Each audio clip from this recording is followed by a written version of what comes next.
All right, I guess we're going to get started. Welcome to the session on what have we learned about programs and policies to support low-income fathers. I guess we have a lot of people out there in video land, and we've got a number of people here in the audience right in front of me and coming in.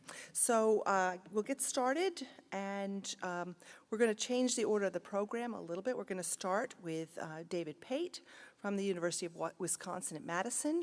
Then Sarah Avalar will talk, and she's from Mathematical Policy Research, and we will finish with Sharon McGroder.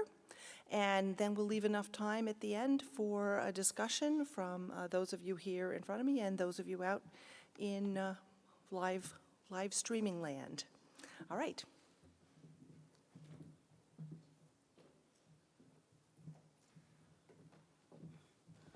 Good afternoon, and just one clarification. I'm with IRP in Madison, but I'm at UW Milwaukee. I want to make sure my school gets their recognition, or they'll say, we won't pay you anymore. So I want to do that, make sure. Good afternoon, and thank you very much for the invitation. I'm going to talk about looking at fatherhood programs and its relationship to child support enforcement, who has been a primary funder for many of the programs that I'm going to talk about today. I wanted to, first of all, I wanted to first thank all the people who have done a numerous amount of work on fatherhood programming, from the Institute for Research on Poverty, who trained me to do my work, to the Ford Foundation, who currently funds me for some work I'm doing around child support and building economic security across the lifetime, but also the number of funders who have funded many of the programs I'm talking about, Parents Fair Share, Partners for Fragile Families, and looking at the New York EITC project, as well as many people who have written about this work. And also want to thank my photographer for the pictures you're about to see of fathers who I've worked with or who I've known for quite some time in Milwaukee and in Madison. One of the things I wanted to kind of try to do in terms of talking and framing this talk or putting it in more context is when you think about the word fathering, when you think about what is the theory of fathering, I'd like for you to think about what do you think about when you hear that word? What do you think about when you hear the word fatherhood? But also, more importantly, what do you think about when you hear the word fathering? I think we don't often think about that word. And for me to put it in some context, I thought it was important for me to show you two men who I think are really good fathers, but are also part of fatherhood programs. And my first one is Florenzo. And Florenzo is married to the woman who is here with them, Sakia, and they're expecting their second child together. He has 4 children total right now. They've been married since January of 2012, and he has 3 children, and this is his family right here. He has a little boy named Florenzo Jr., and he has a daughter there with the wonderful afro named Malila, and he has another daughter there named Sakia. Wonderful family. He's someone who had graduated from high school. He has a carpenter. He's a union carpenter. He is someone who is very engaged with his children. He sees them every week. He plays soccer with them like everybody else. He has a son who plays video games with him like everybody else. And he's someone who is very, very engaged with his kids. His first child he had when he was 19 with a woman whom he was planning to get married to. After 4 years of being engaged to each other, they decided it wasn't going to work.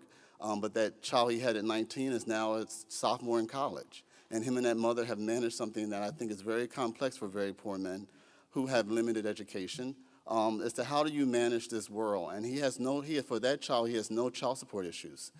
They were able to work it out where he was working as a carpenter. Even though his very first job was in maintenance, he was able to be trained into carpentry work and do things where he's always involved with his kids and always was able to provide some kind of financial support with all of his children. He subsequently had 2 more children with 2 different women. One child is who is now 16, and the other one who is now 13. Not 6, I'm sorry, I'm confusing my kids here. That's my kids I'm talking about. Let me get it straight. That's not his kids. Sometimes I do want to give my kids away, but not all the time. Micheline is 9 years old, and Florenzo Jr. is 6. And his youngest one, who he had with the current woman who you saw he was married to, is 1. And again, he's someone who is very much involved with his kids. His story is really complicated, so I don't want to give up a lot of my time in talking about that. But there's some key things in here that I think are really important when I talk about Florenzo and his kids and his youngest daughter, Samora. Florenzo currently owes $90,000 in child support. Florenzo lost his job in 2008 because of the recession, so therefore he's not been able to pay his child support.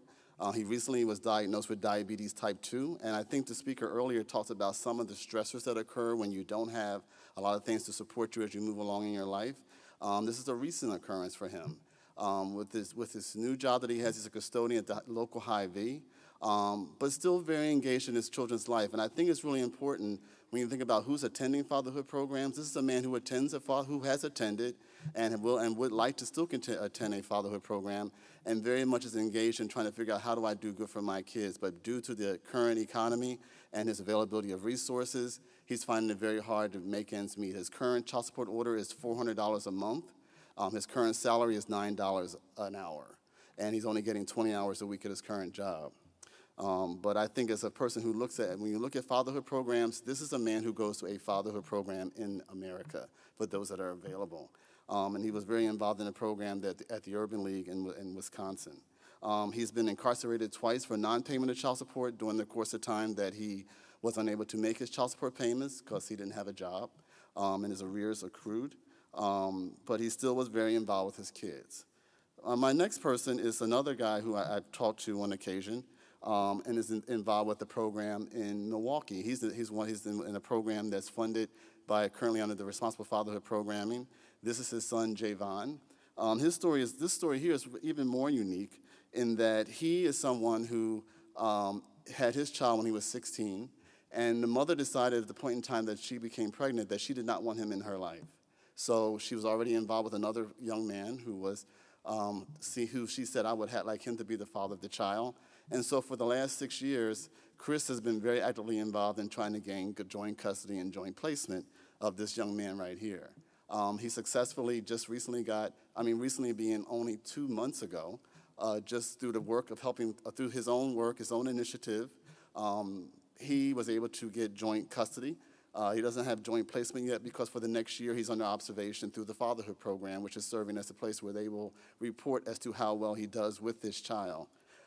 He's someone who is very engaged with this kid and as a matter of fact, lived next door to the mother of this child for quite some time and developed a really good relationship not with this child necessarily as much as he would like to, but with this young man right here who happens to be the uncle of this young man, who is the brother of the mother that had the baby.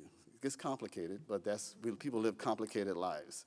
And he's been able to raise this child in addition to his own child, and right now, often on the weekends, they're together, they're playing ball, they're going to games, they're going to movies. He's taking them to Bucks games when he gets a chance. He currently works as a security officer at the local hospital. He has a college degree in nonprofit management. He said he would like to get a job in that, but right now he's doing a security job.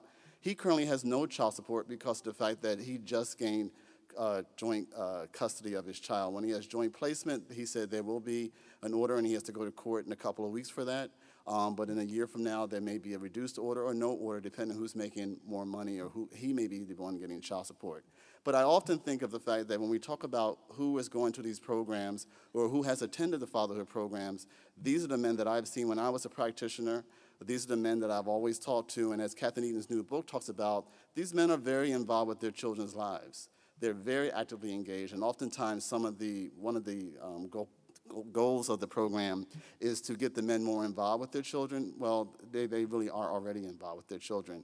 But I thought it was just really important for me to bring it into place and context, just the men that I see on a regular basis when I was a practitioner, and as I've done my academic work, who are the men that are doing this, who are involved with their kids. And I really wanted to put that face. And I thank both of them, Chris and Florenzo, for allowing me to hire a photographer who was with them for a number of hours on a given day and allowed me just to document their lives, because I think it's just so important for me to be able to say that it was because of them that I stand here today. If you want to get any more pictures done, though, the photographer is Pete Olson, who is a great photographer, and I promised him I would give him a little bit of play because he does a great job for me on documenting the men that I work with in the world I do of qualitative work.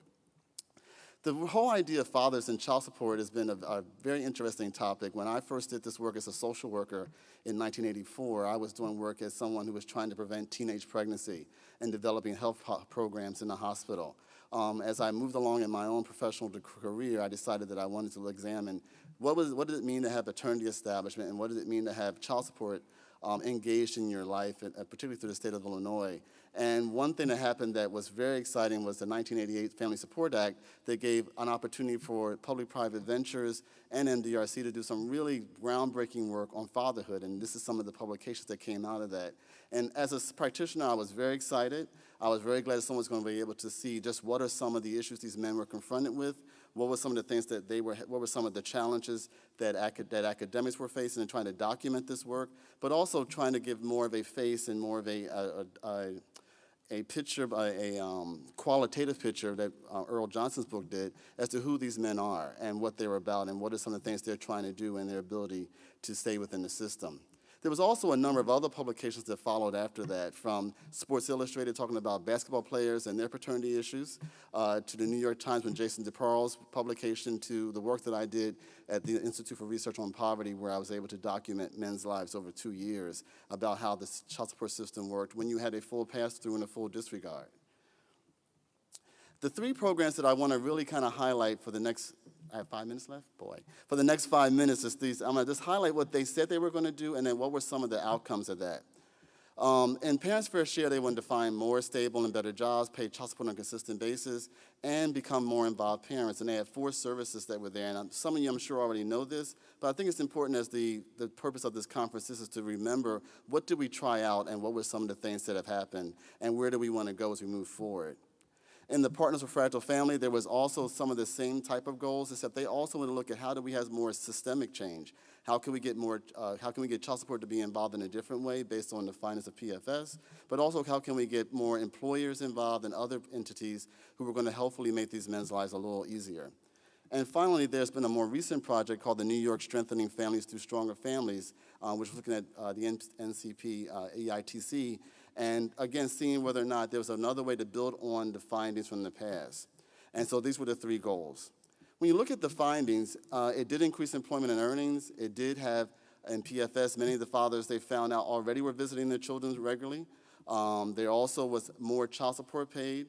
But also, the most valuable part of that program was not the 3 previous ones, but the whole idea of peer support, where men were able to have an opportunity to talk and engage in a conversation about what were some of the shared challenges that they had as men who were trying to work with be with their child, as well as deal with the whole system of child support. When you look at the Partners for Fragile Family study, there wasn't as much success as they would like to have reported. Employment rates were low and did not change much, they found, over time. They did find some increased child support payment, not very much, but there was some. But again, the peer support part of it was, again, what they found to be a very important part of that program. And finally, the NACP and the EITC program also found that earnings did increase somewhat through the Strengthening Families Through Stronger Fathers program. They found that the child support did also increase, but also they found that the NCP EITC was not as well, didn't work out as well as they wanted it to, because there was very strict criteria. One was you had to pay your child support throughout the whole year, and through the whole tax year. And that was not always possible with men who had very significant challenges around employment. So when you look at the common characteristics throughout all 3 of these programs, who were major programs, there's an issue of low education. They found economic barriers were pretty strong there, that most of these men made less than $10,000. There was early and multiple childbearing issues that came across all these programs. There was also previous experience with the penal system, and that they had a record that may prevent them from being employed by someone. Housing was an issue. There was the need for legal services, and as Chris has found, and also Florenzo has found, as I showed, legal services was very valuable in helping them get over some humps that they were facing. And more importantly, they had very high child support arrears that could not be forgiven or could not be erased, and therefore made some of the stresses on their life a little more difficult. As I go forward, and I know I only have a few minutes left, this is what I really wanted to get to in trying to give a view of the men and what programs have been put in place when you have a partnership with the child support system, is that when you look at this term now of intergenerational mobility, and you have people, particularly these men, and again, I really applaud the previous speaker, but I really want to also hope that we integrate more of the term family and communities in our discussion when we look at these programs that we're providing for men, because these men are part of the community, and these men are with their children, and surprisingly, these men, if you don't know that, they are very involved with the mothers of their children in ways that we can document through very good qualitative work that's been done by several scholars in this country. And so intergenerational mobility has been talked about as that when you look at these high levels of poverty and inequality, mobility is not going to happen, or it's very hard for it to happen. Despite the challenges that these men face that I showed you, they still are trying to move further ahead in their lives. And in talking to Chris, he's doing a good job at being involved with his child. Florenzo is still pushing forward, and as I talked to him even yesterday, he's trying to get a carpentry job. I told him he can come over and do my kitchen if he wants to. That would be a great thing because he does a wonderful job around carpentry. But there's another program that I think that's really helped me to think very differently about child support in these families, and it's the building economic security over a lifetime through work I'm doing with the Center for Family Policy and Practice and Insight and other resource agencies throughout the country. And the one thing we're looking at is when you look at child support policy and how does it affect the families, I also have to ask myself consistently, how is this policy benefiting families? And this is a charge to the researchers out there, researchers who have more time than I do, and researchers who probably have a lot more money than I do, who could probably examine this topic from a quantitative and qualitative way, figure out how is this policy benefiting families? Are the families getting this money? For very poor families, is this family helping these families build a better future for themselves? How are these families and communities affected by this policy? And finally, what role does the racial wealth gap play in the outcomes presented in these three programs that I just talked about? I think we need to really figure out another way to look at how do you engage men in a way that's going to help them and reduce their stress, but also engage them in a way that they're able to make the contributions that they want to make, like so many other fathers like myself. I look forward to your questions, and I look forward to my next speaker.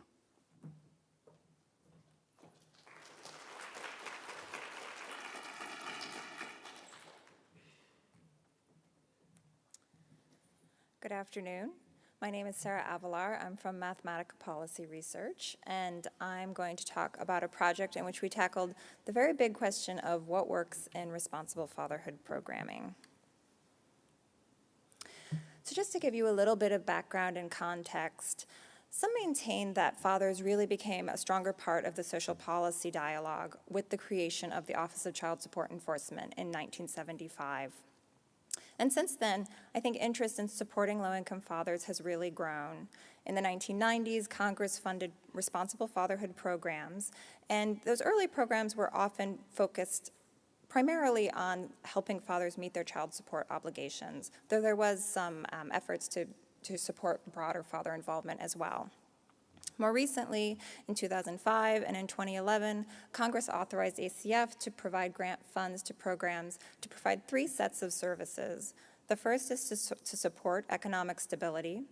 The second is to support parenting, and the third is to support healthy relationships. So you can see there's been something of an evolution from a more narrow focus early on just fathers providing financially for their children to encompass more broad types of father involvement. So as these programs have proliferated, interest also has grown in whether they're working. And I think there are two parts to that question. The first is simply program operations and implementation. Are they operated successfully? Are they able to get fathers in the door? And the second question is, are they effective? And so we can turn to research to address both of those questions. And so our project, the Strengthening Families Evidence Review, or SAFER, assessed the existing body of research on programs designed to support low-income fathers. We identified studies released between 1990 and 2011. We did database searches, we issued a call for studies, we also did a Graylit search, and we identified 90 eligible studies of 70 programs. And so we rated all of those studies on their ability to estimate the effects of the program separate from other factors. So for example, if you look at fathers before and after a program, and you see changes, you don't know if those changes are caused by the program or if there's some other influences, such as the father's own motivation or other services in the community. So we rated the studies on their rigor for estimating impacts. But we looked at all of the studies to identify themes, lessons learned in terms of operations and their effectiveness. So I should say that these studies are not representative of all programs that are in existence because these programs were the subject of research. So they might differ in fairly substantial ways from the broader field of responsible fatherhood programs. So this is my very simplified model of change, which since it's so simplified, all of the programs basically fit into this model. The first is that you have this conceptual model of who are you serving, what services are you offering, and who is offering those services. That then feeds into the actual implementation of the program, who shows up, who stays engaged, what services are offered, which might differ from what the theoretical model was. And the idea is that participation in these programs will improve fathers' outcomes. And the last square I have there is child outcomes, because I think implicitly in most of these programs, the ultimate goal is to benefit the child by improving the father's circumstances. So when we looked at these programs, we identified 3 sort of primary roles that they were designed to support, because fathers have multiple intertwined roles. They're parents, they're financial providers for their children, and they also can be partners, either romantic partners or co-parents with the mother of the child. And so if you look at this chart, you can see that when we looked at the services, most of the programs had services that were designed to support fathers as parents. And I'll talk a little bit more about those specific services in just a minute. The second most frequent role that was supported by the programs was the father as provider, and that could have been either as seeking to improve his employment and or helping him meet his child support obligations. And then the least common services were for the father as partner. And I would add that these programs were only for fathers, so we separately reviewed programs that served couples, and those obviously had a stronger emphasis on the relationship and co-parenting. So these numbers don't sum to 100 because the programs often did support multiple roles. So looking at the program model, we identified some common challenges. The first is that the father's needs sometimes exceeded program resources.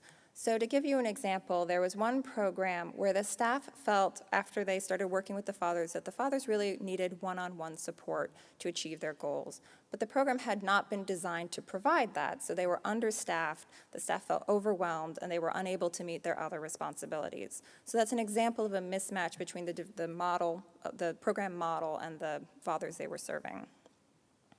Another theme that we found was that programs sometimes had a longer-term trajectory, such as providing education for fathers so that eventually they could improve their job prospects. But in some cases, the fathers were more interested in shorter-term services. They had immediate needs that needed to be met, so they wanted to find a job quickly, for example, or were less interested in a longer-term investment. And then the third lesson that I'll mention here is that some of the programs had previously served primarily women and children, and they had tried to expand services to men, and this was not a seamless transition. Sometimes the staff had qualms about serving men that had to be addressed. Sometimes they had stereotypes about working with fathers. And the fathers themselves didn't just necessarily see the program as father-friendly just because they were suddenly offering services to them. So there had to be a concerted effort to make the programs receptive to fathers, welcoming to fathers, and really include them as part of a core component of the program rather than just an extension.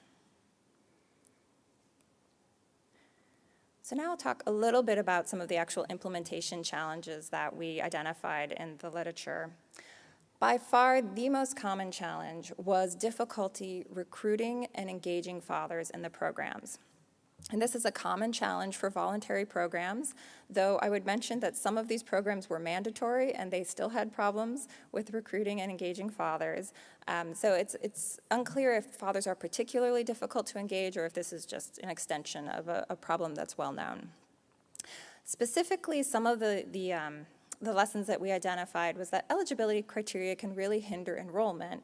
And by definition, if you are narrowing your eligibility criteria, you're narrowing the pool from which you can draw. But sometimes we found that the programs were unable then to meet their recruitment targets because of their eligibility criteria. And the one that stands out the most is programs often wanted to serve young fathers, specifically 25 and younger, but they couldn't get them in the door. And so to meet their recruitment targets, they then had to expand the age criteria for their programs. Another recruiting challenge that we noted was that programs often started with what I'm calling passive recruitment, which is where they send out letters or they post flyers. And we found that yielded very few men actually coming in. There was an example of a program that sent out, I think, over 500 letters and got 2 responses. So the programs usually had to shift to more active recruiting where they were trying to directly engage the fathers. There were a couple of bright spots, though. One particularly fruitful recruitment source is family court referrals. Several programs basically recruited almost all of their fathers from family courts. And these are particularly useful for identifying fathers with child support orders. And you can imagine, since the programs are trying to help fathers as partners and providers, that they would be interested in these services if they have outstanding orders. And then the last thing I'll point out here is that in terms of participation, which was another challenge, where there were 2 programs in the review that focused specifically on services for African American men. And these were very small programs, so we have to be cautious about extrapolating too much, but they had excellent participation. And so there's an idea that maybe that cultural focus really drew men in and kept them engaged. So for example, these particular programs focused not just on parenting, but also talked about racism and racial socialization of children. And that may have been sort of an extra perk for the men involved. In terms of the actual services that were offered, I'm going to group these into, again, the roles of parent, provider, and partner. So in terms of supporting fathers as parents, by far the most common service was group-based sessions that used a curricula, either off the shelf or homegrown, developed by the programs. But either way, they tended to focus on parenting skills, such as communicating with your child, appropriate discipline techniques, and knowledge of child development. About 44% of the programs offered some sort of job service, and again, this could range. Some were group sessions that focused on soft skills, such as punctuality or working well with coworkers. Others were more focused one-on-one case management. Sometimes it was with a job developer or job counselor, so more targeted case management than the way we usually think of the service. Education and training, job search assistance, which could include job banks, job fairs. The job developers would often cultivate relationships with employers in the community and try to link up fathers with those employers. And subsidized employment, though, that was far less common. And then 40% offered some sort of service to support, to help fathers meet their child support obligations. So for example, some of the programs had partnerships with the Office of Child Support Enforcement and had a liaison who would work one-on-one with fathers, maybe expediting orders or just helping them navigate the system. Mediation was another service, and some programs did have sanctions. So for example, one program gave the father 3 choices. They either had to pay child support, attend the program, or they would go to jail. And then the partner services were usually folded into these group sessions, largely focused on parenting. The programs varied in how much time they devoted to this, but the most common topics were communication and emotion regulation and anger management. So what did we find in terms of effectiveness? There were effects in pretty much all of the domains that we looked at. So in terms of parenting, we found favorable effects for fathers in a program group relative to a comparison group. These were usually based on fathers' reports. And our results showed that the programs that offered very targeted skills tended to have more favorable effects than those that offered broader skills. So for example, there was a program that worked with first-time expecting fathers, and they focused on infant care, feeding, comforting. They had a life-size doll that the fathers practiced with. So very targeted skills, and then that yielded some favorable results. Father-child contact was often included in the studies, but there weren't many favorable effects. It was usually no effect on that. So it suggests that the current set of programs was not successful in increasing father-child contact. Several programs did boost men's employment. Earnings were a little bit harder. There were less favorable results for that. And then in terms of the partnerships, it's difficult to draw a conclusion because even though the programs weren't serving women, the research often surveyed the women, and we found some conflicting results. So for example, the father would say their relationship improved, and the woman would say that it didn't. So it's hard to make any conclusions on whether that was effective. And more broadly, it's hard to discern patterns. We're interested in looking at this big field of responsible fatherhood programs, and are there services that we can identify as particularly effective? But the research would often describe similar programs, but not show the same pattern of effects. So it's really hard to discern patterns. And I've put up some reasons why that might be. We were relying on existing research, so it might be that the services were more distinct than what was described in the research. It might be particular configurations or constellations of services were more effective, but we don't have enough examples to make those conclusions. It could be that programs were serving different target populations, so it's not one size fits all. And in terms of the research, the studies really did vary in their rigor for detecting impacts, and they also differed in the types of outcomes that they included. So for example, if you're measuring child support, are you measuring the frequency of payments? Are you measuring the amount that's paid? And you might have different conclusions based on different measures. In terms of child outcomes, the last square in our logic model, that was very rarely included in the studies. It's not really surprising. As I said, the programs were not typically serving the children. They were trying to have this indirect trajectory of change through the fathers. There was one rigorous study that did look at the effects on children, and again, we found this disparity in reports. The fathers thought that the child's behavior had improved, and the mothers thought the child's behavior had gotten worse. So we don't know if that was effective or not. And other studies were just generally not well designed to determine if the program itself caused the changes. So in terms of next steps, I think what was striking to me is there's this real tension between the potential benefits of and need for intensive services and the practical constraints that programs face. So it's resource constraints, but it's also the father's willingness to engage in the program long term. Often these fathers have a lot of hurdles, weak employment, low educational attainment, involvement with the criminal justice system, and they might need a longer term investment to get back on their feet and to have steady long-term employment. But if they're faced with these day-to-day challenges and these immediate needs, they may be reluctant to engage in these long-term investments for a payment, a payoff down the road. So I don't think there's any easy answer. We just put some suggestions up here in terms of maybe it's triaging services or restricting eligibility, or it could be that to offer really intensive services, there needs to be substantial resources devoted to engaging fathers, particularly resources that help them meet their immediate needs, like a stipend to attend the training or the service. And last, I would just say I think more research is needed to really figure out what's working and specifically what's working for whom. If we want to sort of drill down and find are there particular services that work for different groups of men, that would be useful. So there's more work to be done. And so I will leave you with my email address, and this is the SAFER website. All of our reviews are available online if you are interested in looking them up. Thank you.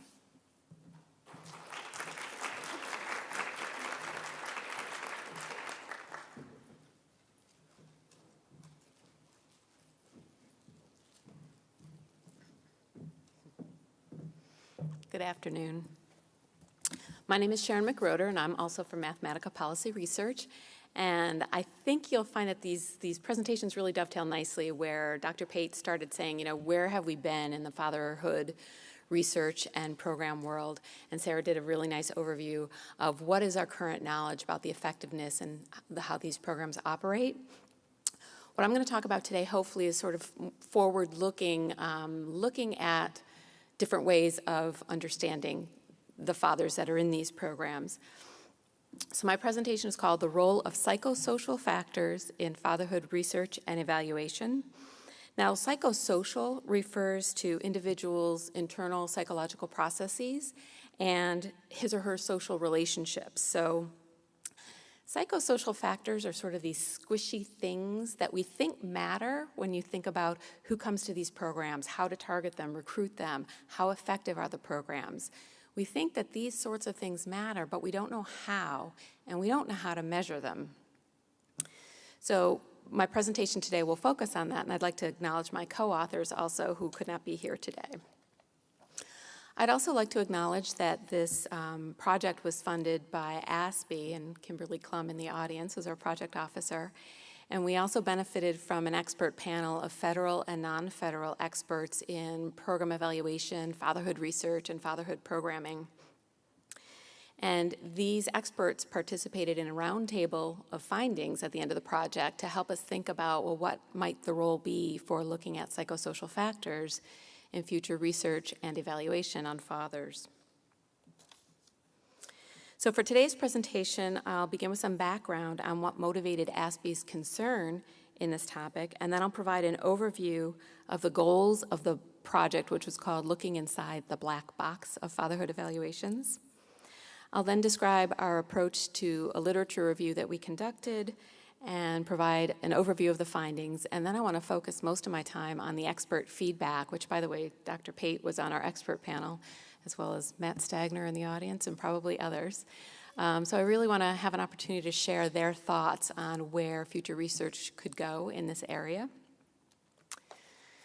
So first of all, by way of background, program evaluators regularly look at impacts in subgroups if they can, if the power analyses suggest that that's prudent to do. But there's definitely this interest of what works for whom and under what circumstances. So now, given that the fatherhood field is still relatively nascent, it's still sort of growing in terms of what we know about what works. As Sarah mentioned, there's a lot that we need to know about for whom and under what circumstances the programs are effective.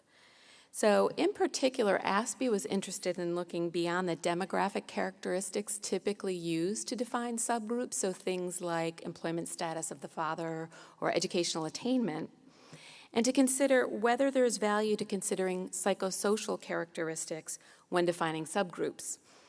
And these psychosocial characteristics in general reflect a father's, whether he's ready, willing, and able to participate in a program and to benefit from the program.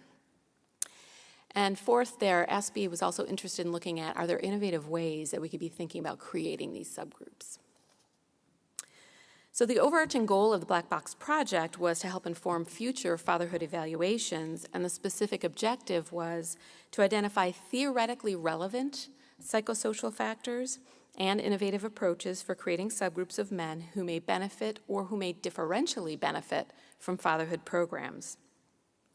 Project activities included an environmental scan of subgrouping approaches, so drawing from a wide variety of literature such as homelessness research, which has looked at service user typologies, public health research, which uses audience segmentation, and that's the social marketing term for subgroups, to look at subgroups and concepts in public health that might help us think about these issues.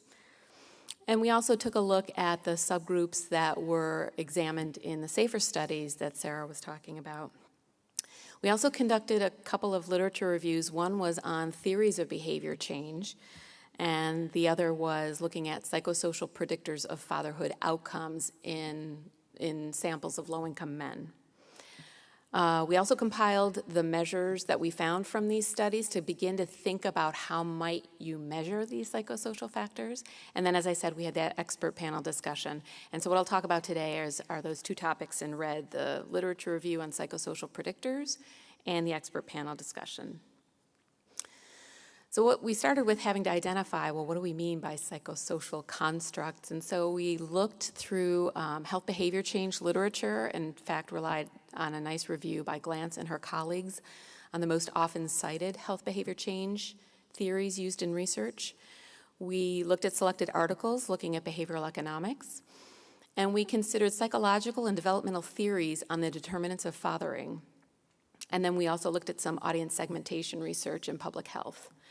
The outcomes we examined included parenting and co-parenting, the marital or the couple relationship, employment and economic stability, child support, and the father's well-being. So these helped us define our search terms, and we looked through, the academic databases in the behavioral sciences, looking at peer-reviewed journals.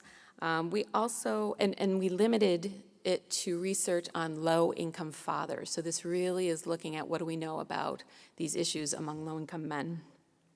And we included only quantitative studies, given that we were interested in identifying measures shown to be statistically predictive. And the result is we came up with 64 studies that were eligible for inclusion in our review. Sort of an overview of the constructs or categories, actually, of predictors that we found. We grouped them into these categories. First, predictors relating to the relationship, the father's relationship to his child's mother. So this category included such measures reflecting the amount of warmth or level of conflict in this, whether romantic or platonic relationship, the quality of the co-parenting relationship as it pertained to raising their child.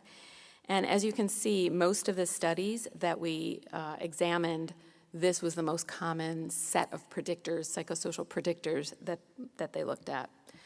Now, stress and coping included both sources of stress, so financial stress, parenting stress, as well as the father's subjective reactions to stress, as well as his coping strategies. And 41% of the studies we reviewed looked at these predictors. Now, identity refers to an individual's personality characteristics, their sense of self, and the importance he places on various roles. And 1/3 of the studies we examined looked at various measures or constructs relating to a father's identity. For example, his self-esteem, antisocial behavior, his psychiatric health, and variables reflecting his identity as a parent and as a provider. And it's interesting, we also found a few studies that examined father's neuroticism, which is a personality characteristic characterized by a low threshold for experiencing negative emotions, such as fear and anxiety. And neurotic individuals tend to break down more readily under stress. And I just was listening to Dr. Shonkoff earlier and thinking about this, that there are these early experiences that can predispose someone to be more, neurotic and reactive emotionally. And some research has found that matters for fatherhood outcomes. Regarding personal history, again, relating to Dr. Shonkoff's presentation, this refers to the father's past experiences in the family of origin, so the parenting he received and the relationship he had with each of his parents, as well as his adjustment as a child. And 28% of the studies that we looked at these sorts of measures. Cognitions is a label we gave broadly to an individual's beliefs and how he thinks about things. So it includes things like attitudes, expectations, attributions for why things happen, dumb luck or effort, things like that, self-beliefs. And psychosocial predictors found in this category in 23% of the studies included parenting attitudes, gender role attitudes, attitudes towards marriage or relationships, and work-related attitudes, as well as self-efficacy and beliefs about his individual control over his circumstances. Values and lifestyles includes how a father spends his time, which can shape his behavior as a father. And we examined, the literature we reviewed examined such variables as family routines and activities, the father's activities with the child, and then characteristics of his job that may influence his ability and or willingness to be a more active father. Oh, and it also includes things like civic and religious engagement. Social support refers to the functional and emotional support fathers receive from various sources, including informal, kin, and peer networks, as well as formal networks such as community service agencies. And then social norms, very few studies looked at social norms or knowledge, as you can see there. But what's interesting is the few studies that did look at social norms, the 3 studies we reviewed examined the degree to which men internalized negative stereotypes about African American men, and the degree to which their neighborhoods they felt were family-oriented. And then the single study about knowledge has to do with probably the same study Sarah was talking about, looking at father's knowledge of infant development and what that means for his parenting. So I'm just going to go through quickly here some of the findings in terms of what seems to matter. So in the category of relationship with the child's mother, we found mostly couple conflict, relationship quality, and the quality of the co-parenting relationship was important for fatherhood outcomes, most often for his parenting. And then a variety of measures relating to stress and coping also predicted father's parenting and his well-being, as you might expect.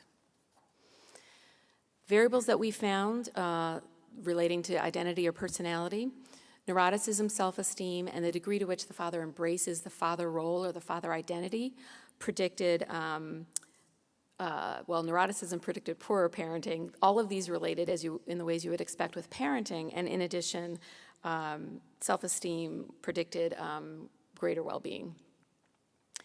Personal history also had some links with fatherhood outcomes, again, mostly his parenting. So co-residence with a father, whether you had a father in the home growing up, the quality of the parenting he received, and this is both sort of the positive parenting bodes well, but negative parenting, child maltreatment really did compromise his parenting as an adult. And then the quality of the relationships he had growing up, again, affected his parenting when he was an adult. And regarding cognitions, we found really that positive attitudes toward parenting, as you might expect, predicted better parenting. Values and lifestyle, not many studies looked at on these last pages here, but what we did find was, activities with the child predicted more active parenting and more positive parenting. Social support really predicted father's well-being, again, as you might suspect, and it gets back to, I think, Sarah talking about the peer support element in these programs is really important. And as we see here from this non-program research, that their sense of support really does predict how well they are doing as fathers and how supported and their psychological well-being. And then I talked a little bit about the social norms and the knowledge findings. Expert feedback, they thought psychosocial factors were definitely important, and especially things relating to, well, what are their motivations to show up to programs, to attend programs, to improve their parenting, their economic situation, that those are the sorts of things that I think we really need to learn more about. Experts also argued for what they called race-specific theoretical frameworks to identify psychosocial factors that are germane to men of color. And this could be factors that are germane to other fathers, but maybe they play out differently for men of color, such as stress and coping, but maybe stress related to being victimized or stress related to living in a dangerous environment. But it could also be specific to their situation and not necessarily germane to other low-income men who are represented in these studies. So to really adopt a lens of racial and cultural sensitivity to think about what matters for these fathers. And then also we need to consider contextual. So as important psychosocial factors are, there was a reminder to keep in mind that there's definitely contextual and structural factors that help shape men's behaviors. They agreed that looking at impacts in subgroups is important, but these subgroups must be grounded in theory. So who most needs services? Is that who we suspect will do better in programs? And then how do we define and identify who those men are? Or is it for whom it's a better match of services, sort of this triage idea? How do you triage what services should be delivered to which fathers?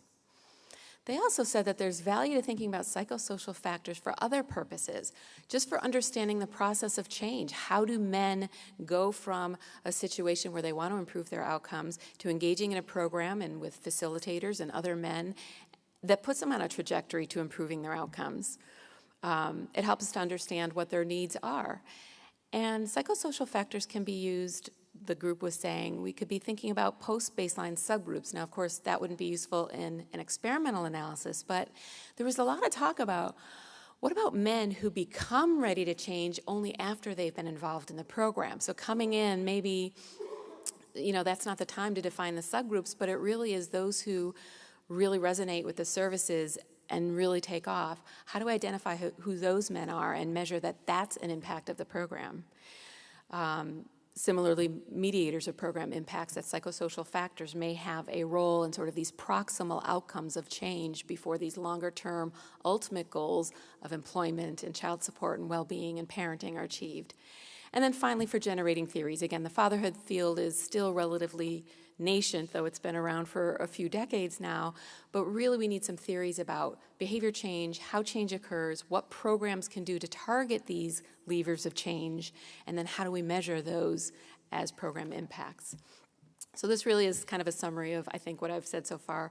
So I'll wrap up by saying that the research really needs to be grounded in theories of human behavior, behavior change, and theories relevant to the men of color typically in these programs, and focusing on which psychosocial factors predicting the fatherhood outcomes is then very informative to program folks so that they know which factors they can be targeting in their programs, as well as how to better target the men themselves for their services.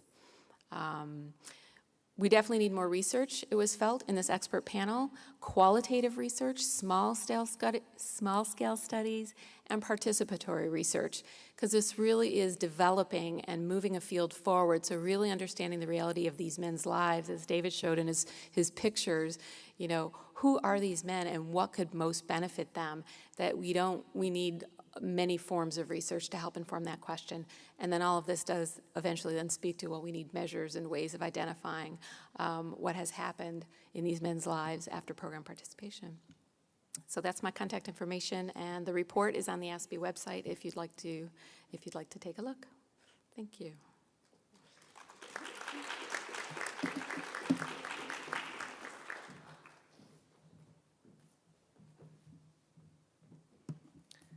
I want to thank all the authors for very interesting presentations. Now we have about more than 15 minutes for some discussion from the audience and hopefully from those of you who are also watching us live. Okay, anyone have any reactions to what you've heard? Don't all speak at once.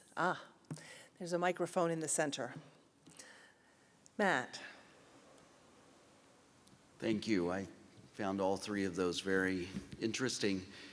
And I wanted to paraphrase Donald Rumsfeld and say, I think we are working with fathers with the programs we have rather than the programs that we wish we had.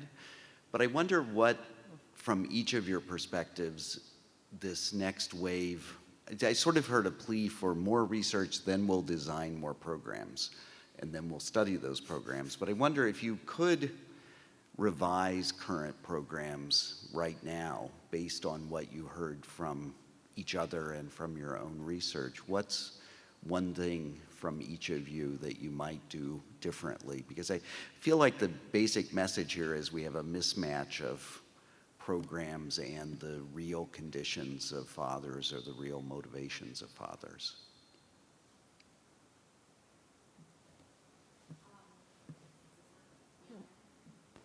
Thank you.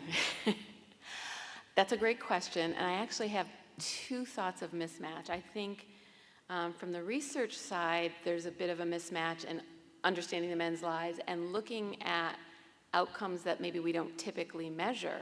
So maybe these programs are having an effect on things like motivation to be a better dad, I don't know. But we're not measuring them, and so we don't know if that at all is happening. And if it is, that's a first step perhaps to getting the longer term outcomes. If it's not, then maybe you can't even hope to get the longer term outcomes. The programs really have to think about, well, how do we better engage dads to get these more proximal outcomes?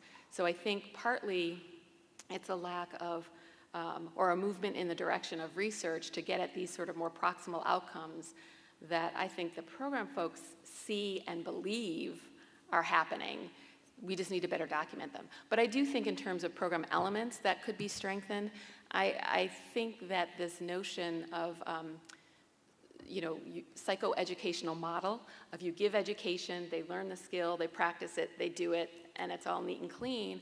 I think that especially for the men who have a lot of problems, that one-on-one therapeutic, I don't know whether it's counseling per se, but some real one-on-one case management, not just in service delivery, but to help work through some of these historical, personal history, past issues is almost a necessary thing for at least some of the men, I think. One thing that I would say as a former practitioner and now academic researcher, the one thing I noticed when the program worked for me, I had legal services. And I think that these men need to have as a component of all their programs an opportunity to access legal services that will particularly help them with their child support issues, because that tends to be the biggest stressor for many of the men, that they have debt that they just can't get up from under. And they often tell me, I don't know how to navigate the system, and education is well and good, but I need someone who's going to help me modify my order or make sure it's a correct order. If you looked at, for Renzo, for instance, was making $25 an hour when he lost his job. He's now making $9 an hour, and he had a $400 a month child support order when that happened. Now, 5 years later, he owes $90,000 due to interest and other things that go. So he needs a lawyer, and programs don't offer that. The other thing that I think these men need is an examination, or people need to have a clear examination of who the men are who come into the programs. They are very much similar to the mothers who are the parents of their programs oftentimes. The men in these programs, the two men I showed you, both mothers work, and work at jobs that are pretty substantial, but they both are in need of good employment opportunities. And for many black men, historically, or at least in the last 30 years, we've seen a substantial decline in opportunities for employment that really pays a livable wage. So I think that if a program's going to be offering employment, they need to have some really good connections to an actual employer. And someone needs to provide them assistance with that. So those are the two things that I think would help in a big way. I'll build on what David was saying, and I think that a really interesting partnership that I saw in some of the research were partnerships between these local programs and the Office of Child Support Enforcement, because child support is such a big issue in these fathers' lives, and this partnership, I think, could be really beneficial.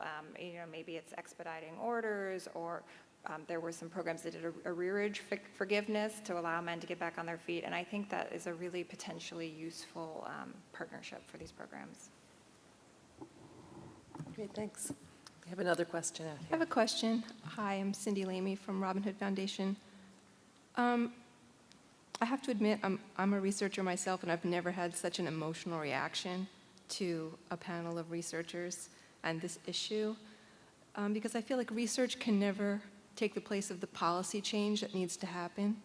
And Dr. Pate, from what you were saying, it sounds as if the dads are in their children's lives, and it sounds as if child support goes up, it's amenable to change. So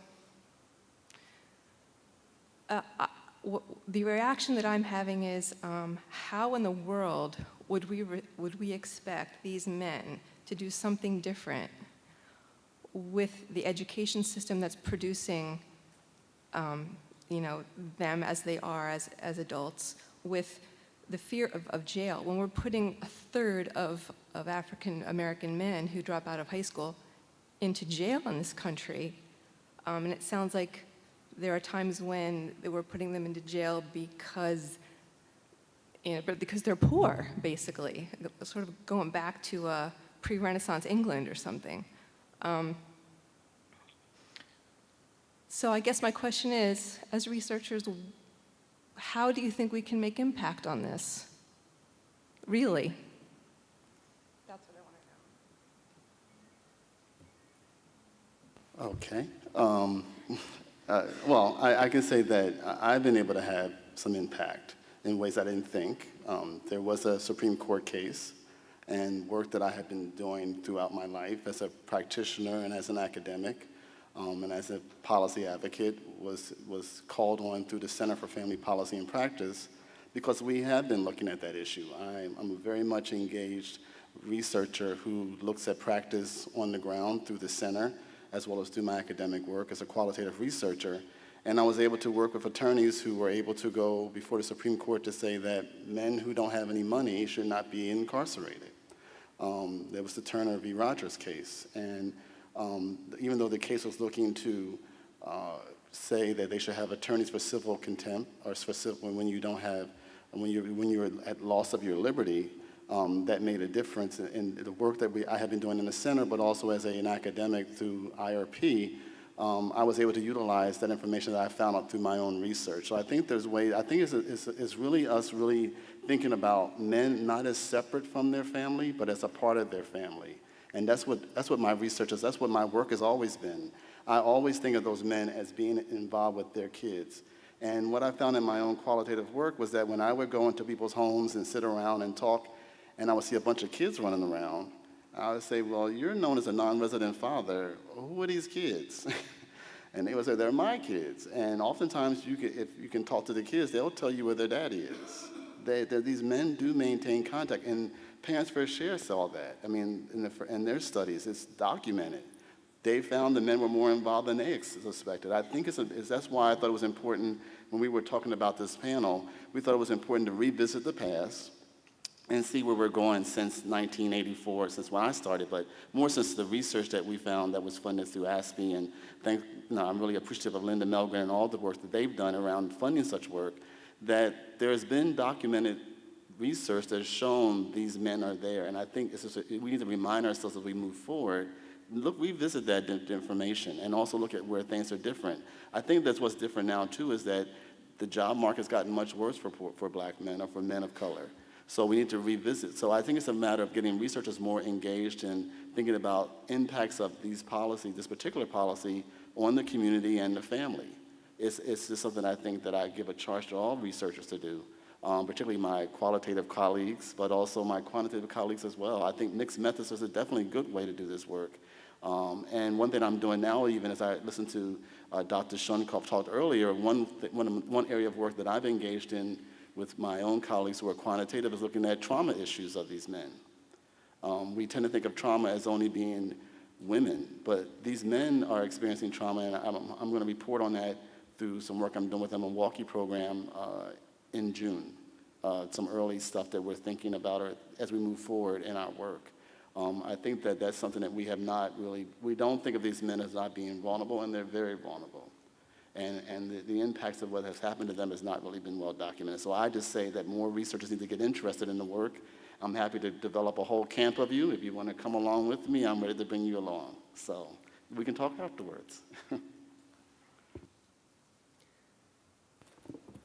I don't have the answer for how to solve the problem. I guess I would interject something maybe a little more optimistic. I think, the research we saw, there were changes. There were important changes in parenting skills and employment. So change is possible, but it's hard, and I think it's hard for everyone. And I think we do have to move away from this belief that a light touch intervention can have a big long-term impact, especially for fathers who do have, multiple needs. That seems unrealistic. But I would also say, I think we're learning. I think when these programs started, that often was more of a focus on child support. And then there was the recognition, that fathers often aren't paying child support because they don't have a job. They don't have any money. So then it was like, okay, well, now let's offer more comprehensive wraparound services. So I think the interest and the reflection is moving us in the right direction, but there certainly is more work to do.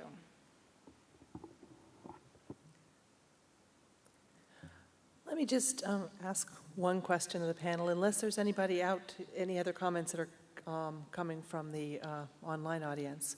But you do have one. All right, then I will postpone my question. So this comes from Linda in New York.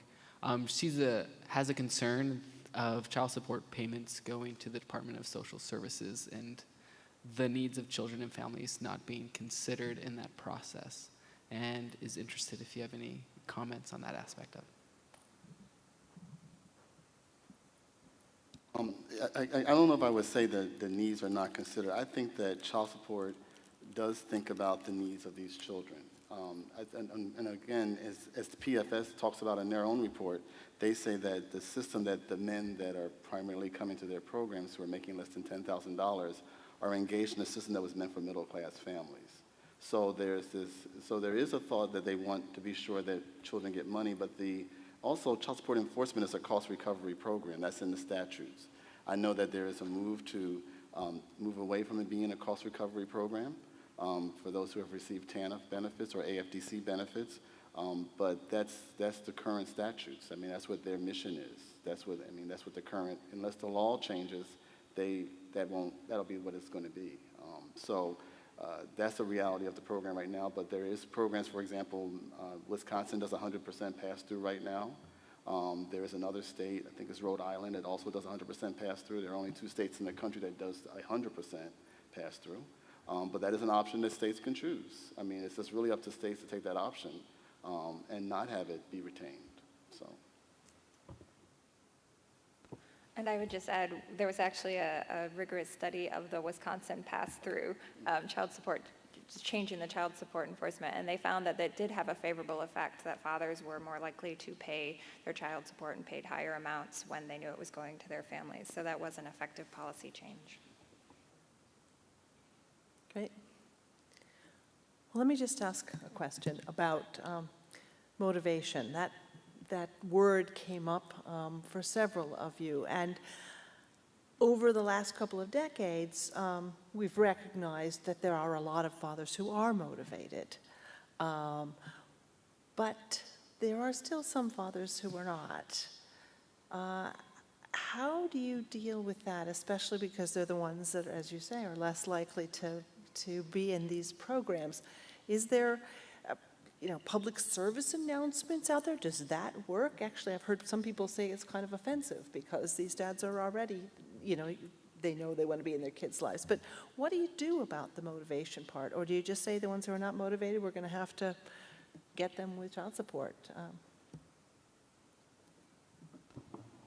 Do you mean motivated to go to a program or motivated to be in their children's lives? I guess I'd say motivated to be in their children's lives and to be a good, to be a good father, an involved father.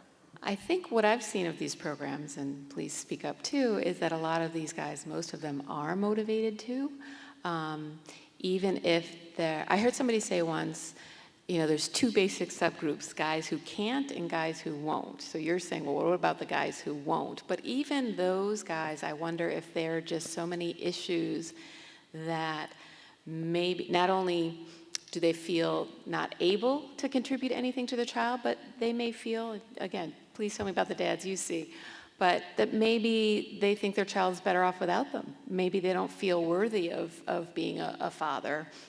And a lot of them themselves did not have the role model of a father to show them what it means, both responsibility-wise, but also how enjoyable it can be to spend time with your child and goof around and play and wrestle and throw the ball. And so I think that these programs have different opportunities to take the guys where they're at, and that some of them, if they're tailored and designed a certain way, to bring them along and let them know how important they are to their child and why they're important, what sorts of activities you can do with your child that makes a world of difference, to then kind of engage them more. But I think there may be some guys who won't respond to that, but I think many of them do and will.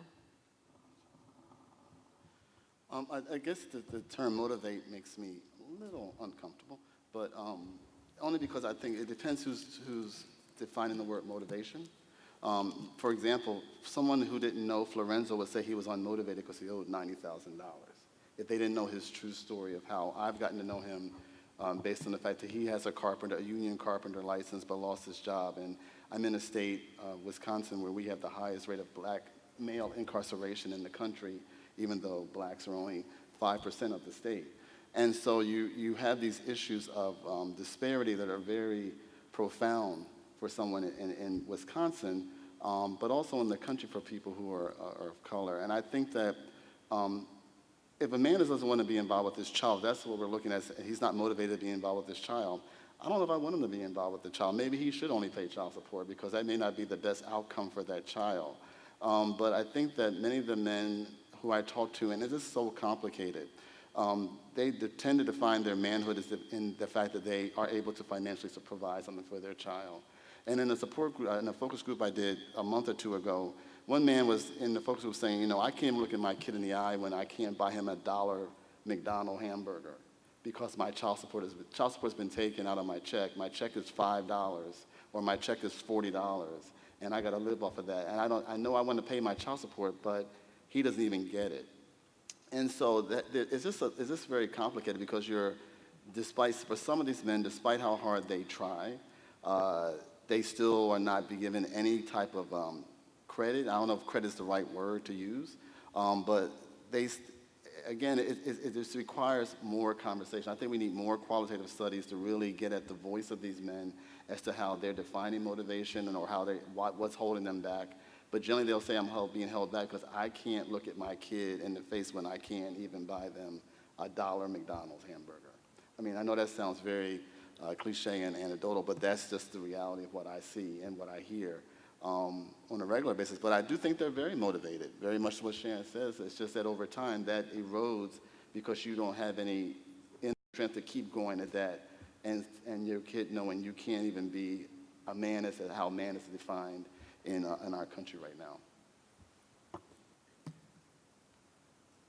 And I would say I think the quantitative research bears that out as well, that men often define, the research suggests that men define one of the most important roles as being a father is being able to provide financially for their children, and if they can't do that, there can be shame and a withdrawal from other types of involvement in their children's lives.